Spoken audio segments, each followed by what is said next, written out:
अस्सलाम वालेकुम। Welcome to Muslims platform YouTube family. नाजरीन, बैतुल मुक़द्दस मुसलमानों का किबला अव्वल है। ये फ़लस्तीन के शहर अल कुद्स में वाक़या है। चूँकि इस ज़मीन में अंबिया इकराम के मज़ारात बहुत हैं, इसलिए इसे अल कुद्स कहा जाता है। इसमें कोई शक नहीं कि बैतुल मुक़द्दस मुसलमानों, ईसाइयों और यहूदियों तीनों के मज़हब के लिए मुक़द्दस मकाम की हैसियत रखता है। हज़रत सुलेमान अलैहिस्सलाम का मज़ार मुबारक और आलम इस्लाम की मशहूर और मारूफ मस्जिद अक्सा भी इसी शहर में मौजूद है। नाजरीन, बैतुल मुक़द्दस का संग बुनियाद काबा मुअज़्ज़मा की बुनियाद डालने के 40 साल बाद हज़रत आदम अलैहिस्सलाम या उनकी औलाद में से किसी ने इसकी बुनियाद डाली। फिर इसकी तामीर हज़रत साम बिन नूह अलैहिस्सलाम ने की।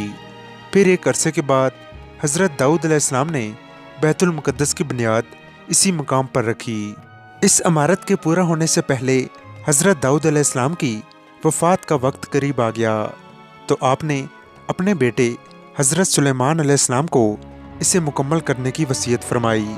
हज़रत सुलेमान अलैहिस्सलाम ने जिन्नों की एक जमात से इसकी तामीर शुरू करवाई। 1 साल का काम बाकी था कि आपके इंतकाल का वक्त भी करीब आ गया, तो आपने गुस्ल फरमाया, नए कपड़े पहने, खुशबू लगाई और इस तरह तशरीफ़ लाए कि अस्सा मुबारक पर टेक लगाकर खड़े हो गए। मालिकुल मौत हज़रत इज़राइल अलैहिस्सलाम ने आपकी रूह मुबारक इसी हालत में कब्ज़ कर ली। जब हज़रत सुलेमान अलैहिस्सलाम ज़िंदा थे तो जिन्नों को रात की रुखसत भी मिल जाती थी, वो दिन में काम करते थे। हज़रत सुलेमान अलैहिस्सलाम रात को आराम करने चले जाते थे, मगर आप चूँकि खड़े ही थे, जिन्नात को मालूम नहीं था कि आप दुनिया से जा चुके हैं, तो जिन्नात को दिन रात काम करना पड़ गया। जैसे ही इसकी तामीर का वक्त पूरा होने लगा तो अल्लाह के हुक्म से आपके अस्सा मुबारक को दिमक ने खा लिया और आपका जिस्म मुबारक ज़मीन पर तशरीफ़ लाया। फिर लोगों को पता चला और जिन्नात को पता चला कि हज़रत सुलेमान अलैहिस्सलाम दुनिया से जा चुके हैं। इसकी तकमील चूँकि हज़रत सुलेमान अलैहिस्सलाम की ज़ेरे निगरानी हुई थी, तो इसलिए इस इमारत को हैकल सुलेमानी भी कहा जाता है।